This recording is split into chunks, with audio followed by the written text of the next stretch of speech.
আল্লাহর কাছে তোমার কি মূল্য আছে? হে আল্লাহর কাছে তোমাদের কি মূল্য আছে?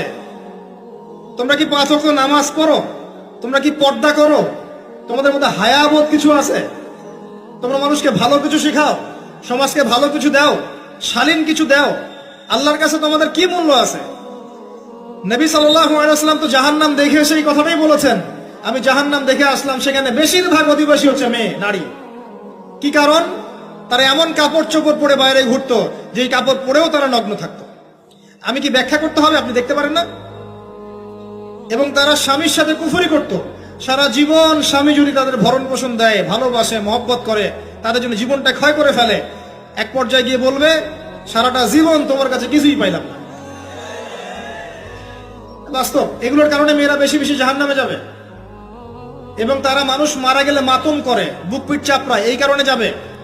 এবং তর্ক লাগলে অভিশাপ দেয় বেশি, এই কারণে যাবে। আল্লাহ পাক আমাদের মা বোনদেরকে হেফাজত করুন। তবে একটা হাদিস আছে সুসংবাদের। নবী সাল্লাল্লাহু আলাইহি ওয়াসাল্লাম বলেছেন, একজন নারী যদি 4টা কাজ করতে পারেন, জান্নাতের যে কোনো দরজা দিয়ে ইচ্ছা প্রবেশ করতে পারবেন।